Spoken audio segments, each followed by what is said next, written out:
Para começar, segundo uma estimativa da Justiça Federal, o esquema de lavagem de dinheiro em que o MC Ryan, um outro músico chamado Pose do Rodo, e o dono da página Choquei, Rafael Souza Oliveira, são acusados, teria movimentado mais de 260 bilhões de reais, o que equivale a cerca de 3% de todo o PIB do Brasil no ano de 2025.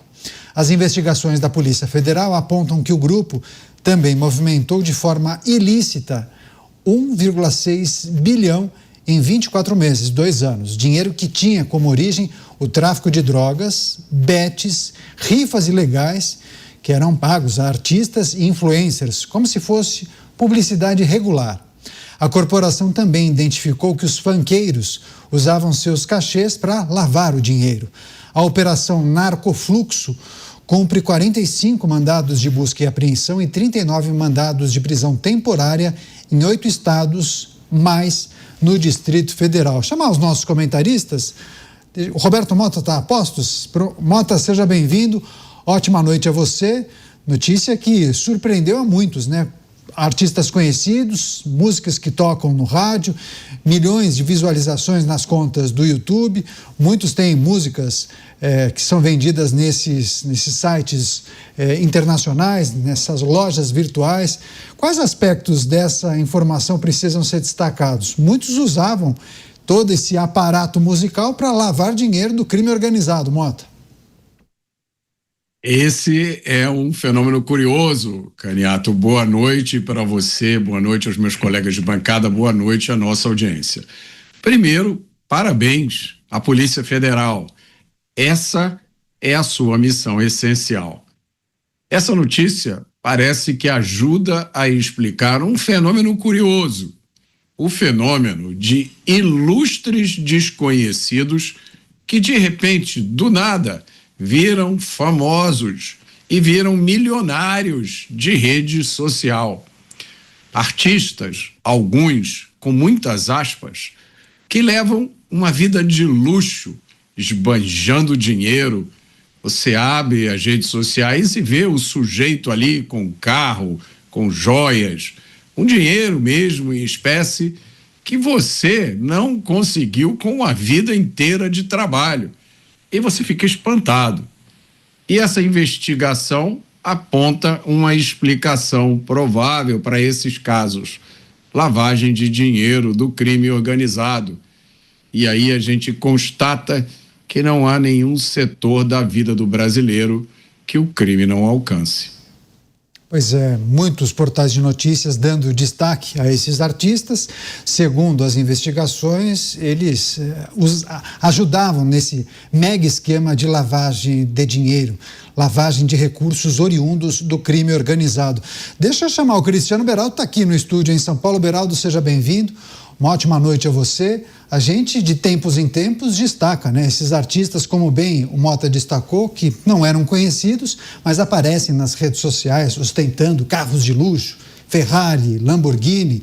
E aí muitos atribuem, claro, a atividade musical, mas também as redes sociais. E as pessoas se perguntam, bom, mas como faz para monetizar as postagens, né? E tudo isso gera muito dinheiro. E aí o camarada que tem uma página na rede social fala, poxa, será que um dia eu vou conseguir alcançar esse patamar? Bom, talvez essa investigação explique exatamente o que acontecia, né? Bem-vindo. Obrigado, Caniato. Boa noite a você, boa noite ao Dávila, ao Mota, boa noite ao Musa e à nossa audiência que prestigia diariamente os Pingos nos Is. Olha, dirá à esquerda que a Polícia Federal está perseguindo os favelados, está querendo atacar a cultura da favela, que representa tão bem o Brasil. Ora, não era justamente na Rocinha que estavam gravando aquela imagem de drone, né? Virou um marco do Brasil. A gente começa a entender por que a esquerda fica aí fantasiando que viver na favela é bom, que a cultura da favela é algo que justifica pessoas vivendo numa situação de domínio do crime organizado, sem acesso a coisas elementares como saneamento básico, segurança pública, a presença da lei, a presença da ordem. Isso tudo não existe nas favelas e essas pessoas, como Oruan e tantos outros, simplesmente se utilizam dessa militância cretina para justificar a romantização do crime. Isso é que eles fazem. Essa é uma turma que apareceu do dia para a noite, ostentando de forma escabrosa carros caríssimos, relógios, joias.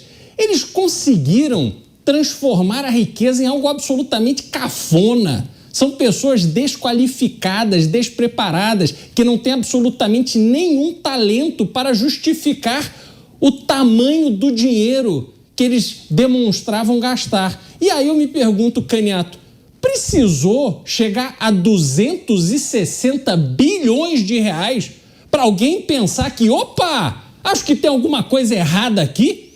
Porque eu já olhava isso há muito tempo e via que não fazia absolutamente o menor sentido. E aí a gente tem que se perguntar como é que ficou deste tamanho? Quem estava olhando para o lado? Quem fez cara de paisagem enquanto essas movimentações absurdamente gigantescas aconteciam? 260 bilhões de reais em lavagem de dinheiro é um recorde histórico no Brasil. E eu não me dou por satisfeito apenas pela prisão dessas pessoas. Eu me pergunto muito, quem é que dentro da estrutura de vigilância do Estado não fez o seu trabalho e permitiu que esta farra do crime acontecesse e chegasse a esse tamanho? Pois é, deixa eu chamar o Luiz Felipe Dávila para trazer também suas análises e impressões a respeito dessa operação. Dávila, seja bem-vindo. Ótima noite a você. É preciso também considerar o modus operandi do crime organizado, né? No passado, nós falaríamos de postos de combustíveis, restaurantes, agência de carro usado, né? Parece que hoje em dia as coisas mudaram. E o crime organizado vê em funqueiros, influenciadores digitais, uma opção para lavar recursos oriundos do crime, do tráfico de drogas. Olha a monta, o valor que nós estamos estampando na nossa manchete principal, 260 bilhões de reais que teriam sido movimentados por essas figuras. Bem-vindo, Dávila. Boa noite, Caniato, Beraldo, Mota, Musa e a nossa querida audiência. Caniato, para combater o crime organizado, nós temos de definir primeiro o que é esse crime organizado. Esse crime organizado é uma organização mafiosa. E a máfia, no mundo, ela segue uma lógica à risca de atuação que corresponde exatamente o que o crime organizado vem fazendo no Brasil. Primeira atitude, você acabou de dizer, é uma atuação forte empresarial em mercados lícitos e ilícitos. Então é combustível, gravadora, bet, fintech, transporte público. Eles estão infiltrados nas atividades legais. Isto tem um grande problema. Além de aumentar o custo dos negócios legais, porque custa mais caro, você acaba fazendo com que haja um peso dessa análise do crime que é levado em conta na hora de você fazer um investimento. Quem é que vai investir hoje no setor de distribuição de combustível, por exemplo? Ou entrar numa concorrência de transporte público que o crime organizado está lá na região tal? Não vai deixar você trabalhar em paz. O segundo ponto do crime organizado é a infiltração do crime organizado no poder do Estado, na política, no poder judiciário, na polícia, no Congresso Nacional, etc. A terceira característica dessas organizações mafiosas é a simbiose com as comunidades carentes, justamente para não acionar o Estado, ou seja, regiões, territórios nos quais hoje o Estado não entra mais. Quem faz a lei, quem determina a política nesses lugares é o crime organizado. Mas se o Estado prestasse um bom serviço, não teria essa carência nessas comunidades e, portanto, perderia o poder o crime organizado. O quarto aspecto é justamente o avanço dessas ligações transnacionais. São organizações internacionais com ramo em tudo que é lugar para poder vender essa droga no mundo inteiro. O quinto ponto é a lavagem de dinheiro. É exatamente isso que acabamos de ver. E o sexto é a tal um estatuto próprio daquela lei do silêncio, né? Em italiano é o omertà. Então, Tudo isso mostra que temos uma organização mafiosa no Brasil muito bem instalado, com Comando Vermelho, com PCC e etc. Se nós já entendemos isso, agora precisa ter a lei antimáfia, que eu falarei mais tarde, justamente para desmantelar esse tipo de organização. Então, primeiro preciso entender o problema para depois discutir a solução.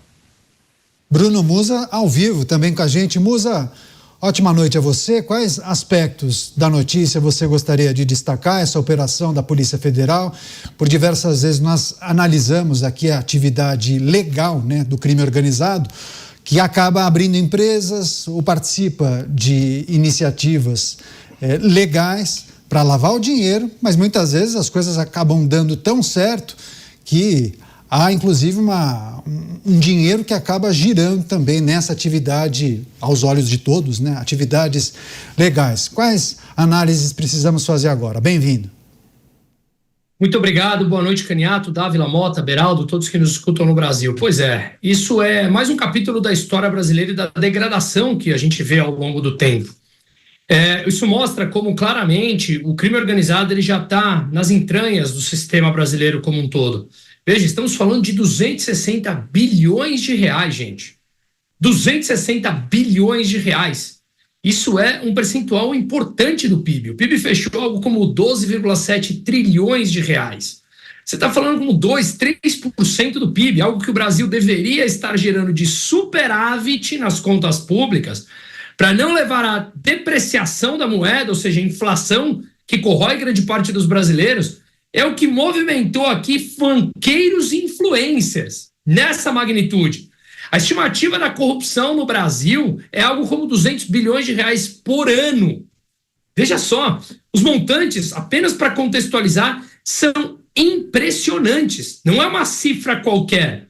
E fora todo o roubo que a gente já viu aqui de desvio do Master superando 50 bi, se nós formos colocando isso ao longo do tempo, com todos os escândalos de corrupção falados ao longo das últimas 2 décadas, pontualmente falando, há 22 anos o PT está no poder no Brasil, nos últimos 26 que tiveram desse século, nós estamos falando de trilhões de reais com juros compostos, que isso, 1 trilhão, vai representar quase 10% do PIB, que é o déficit fiscal brasileiro hoje. Perceba o tamanho dessa proporção, quanto isso afugenta de investimento, traz falta de previsibilidade, inseguranças nas ruas, enfim, tudo o que o Brasil se tornou. Não é marginal esse valor. Esse valor ele é altamente expressivo e ele está dentro já do dia a dia do jogo público brasileiro, das entranhas da máquina pública brasileira. Eu tenho um grande amigo, eu estou há 19 anos, ele está quase 30 no mercado financeiro, Luiz, o nome dele, e ele fala que isso faz parte da degradação do Brasil, no sentido que, veja só, ele cita vários exemplos, eu não quero ser tão polêmico aqui. Antigamente, nós tínhamos, por exemplo, Amador Aguiar, que criou e fundou um dos principais bancos privados do Brasil em 1943. Hoje, a figura do banqueiro que se torna nome nas mídias é o Vorcaro. Antigamente, nós tínhamos nomes que, goste ou não, com letras mais profundas na música brasileira. Raul Seixas, Engenheiros do Havaí, Renato Russo, Cazuza, quem você quiser, pouco importa o espectro político e ideológico. Hoje nós temos Oruan, MC Rian, nós temos esse tipo de funkeiro que geram 260 bilhões de reais para o crime organizado. É realmente a degradação moral, institucional e econômica do Brasil do século XXI. Pois é, o Musa lembrou do Amador Aguiar, né? Tinha uma frase célebre: só o trabalho produz riquezas. Digo isso porque conheci uma pessoa que trabalhou no grupo, né? No grupo fundado lá em Osasco, ou pelo menos a sede da empresa é em Osasco. Deixa eu passar para o Roberto Mota, que é preciso refletir também, né, Mota, sobre o exemplo, talvez, que esses funkeiros, músicos, empresários de redes sociais, né, como o dono daquela página Choquei, acabavam sendo colocados na mídia, né? Participavam de colunas sociais, eram convidados para festas, como cases de sucesso. Veio do nada e prosperou. Poxa, hoje em dia tem casa não sei aonde, tem um patrimônio que supera a casa de 1 bilhão de reais. Tudo bem, por muito tempo isso foi noticiado, mas por que só agora as autoridades conseguiram identificar que tinha alguma coisa de errado? Caniato, eu vou ligar aqui o meu ceticismo, né? Porque eu sou o cético do programa. Então eu sempre vejo com muito ceticismo essas notícias, essas estimativas. Eu lembro, não faz muito tempo, da história do tal faraó dos bitcoins, né? Que era uma pessoa aqui de uma cidade do interior do Rio de Janeiro, que também teria movimentado bilhões. Então eu vejo isso com muito ceticismo. Eu não tenho acesso às investigações, não vi os relatórios, eu vejo esses números e, para mim, sinceramente, eles não fazem nenhum sentido. 260 bilhões de reais, mas mesmo que a gente dê 90% de desconto, a questão principal continua. E é essa que você resumiu muito bem na frase do Amador Aguiar. É uma coisa que eu digo muito aos jovens com os quais eu converso. Só existe um caminho para a prosperidade. É trabalho. É você encontrar alguma coisa que você saiba fazer, melhor ainda, se você gostar de fazer essa coisa e que seja útil para as pessoas. Esse é o único caminho sustentável, moralmente correto para a prosperidade. Todos esses outros atalhos que a gente vê hoje, principalmente nesse mundo conectado, das redes sociais, em que a pessoa não acrescenta valor a nada, ela vive de intriga, de fofoca, de dizer coisas que não fazem sentido nenhum, ela vive de ostentar o que ela não tem para ganhar dinheiro e conseguir ostentar mais amanhã. O resultado final disso é sempre ruim. Pode não ser esse que as imagens estão mostrando, mas é sempre ruim. Agora, eu queria deixar registrado aqui, para terminar o comentário, o meu espanto, porque a gente vive num país onde, se você errar num recibo de médico, quando você está fazendo declaração de imposto de renda, isso gera um problemão para você. E, no entanto, essas pessoas conseguem sustentar esses mecanismos de fraude e ostentação na cara de todo mundo durante muito tempo e demora para o Estado reagir. A gente viu nesse caso que demorou. Agora imagina outros, né? Só entrar nas redes sociais e ver a quantidade de pessoas que levam essa vida de ostentação vazia em cima de nada. E aí a gente vê que há 2 pesos e 2 medidas. Uma para o cidadão correto, trabalhador, e outra para essa turma. Muito bem lembrado, porque estamos, inclusive, no período em que as pessoas estão fazendo a declaração do imposto de renda. Vai até, inclusive, dia 29 de maio. Atenção, hein? Deixa eu passar para o Cristiano Beraldo, que aqui nos bastidores o Beraldo dizia. Muito estranho, né? 260 bilhões e só agora deflagraram a operação. Pois bem, antes tarde do que nunca, Cristiano Beraldo. Mas por que não antes, né? A gente está falando de 3% do PIB, é muito dinheiro. Não dá para um artista que vende shows.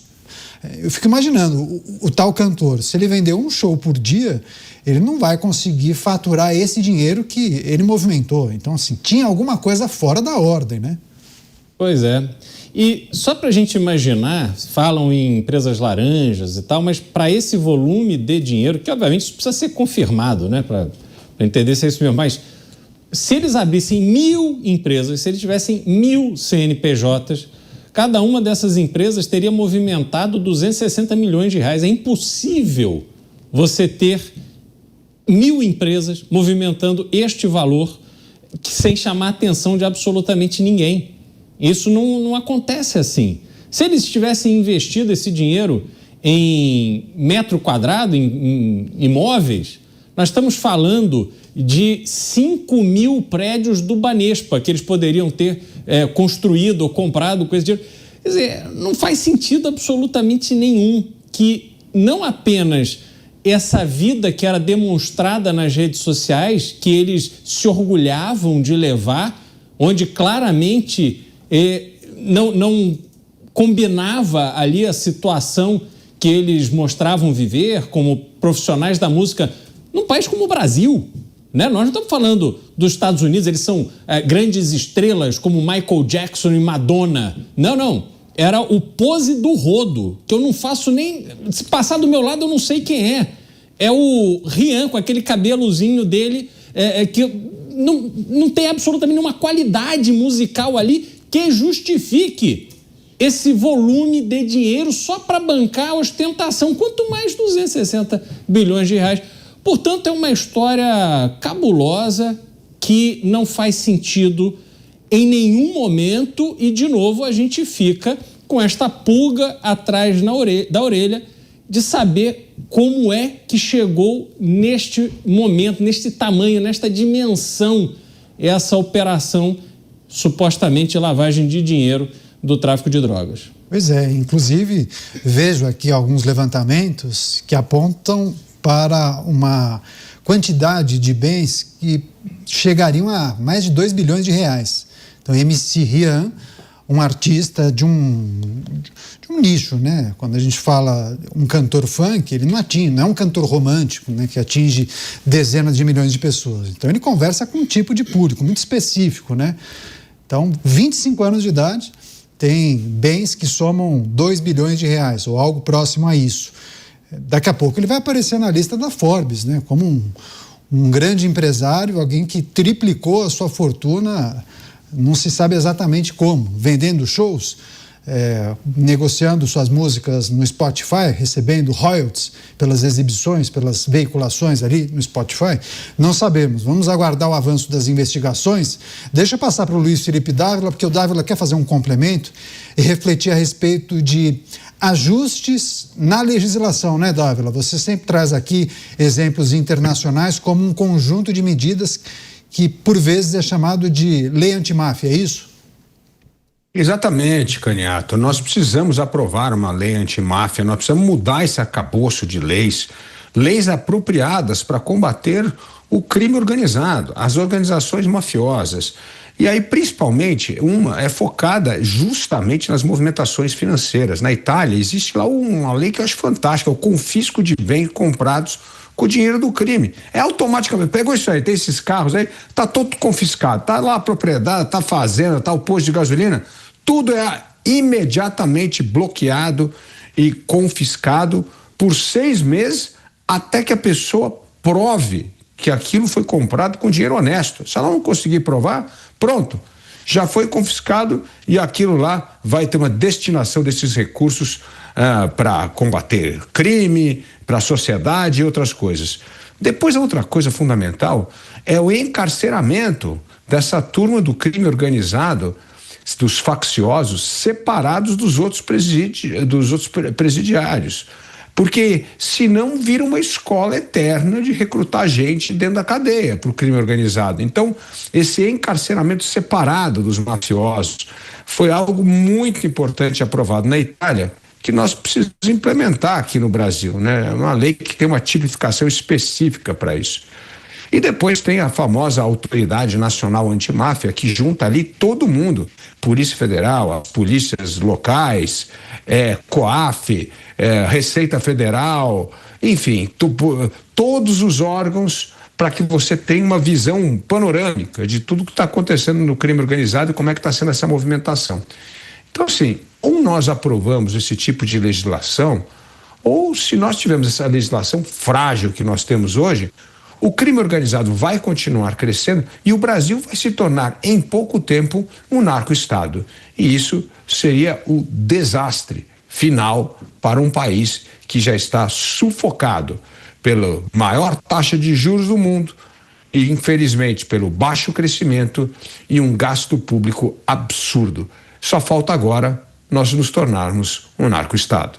Pois é, a produção também compartilhou aqui notícias referentes ao MC Rian, que eu confesso que eu não conhecia o MC Rian, não gosto do tipo de música dele, respeito quem aprecia esse tipo de som, esse tipo de gênero, mas daí tem uma notícia aqui, MC Rian chegou a ser preso porque agrediu a namorada grávida.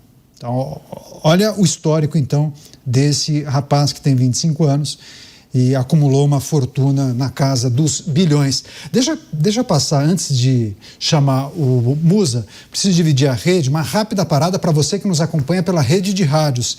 Eu sigo aqui com os nossos comentaristas. Você, Musa, quando a gente olha para o trabalho do COAF, a necessidade de verificação de movimentações incomuns, o que é preciso considerar se a gente se apoia em experiências internacionais? O trabalho do COAF é muito importante. Qual é o limite entre aquilo que é lícito, aquilo que ultrapassa aquilo que um empresário, uma pessoa empreendedora pode fazer? Quais são os aspectos desse tipo de investigação, a movimentação financeira de uma pessoa física ou mesmo de alguém que representa uma empresa? O que chama a atenção, por exemplo, das autoridades?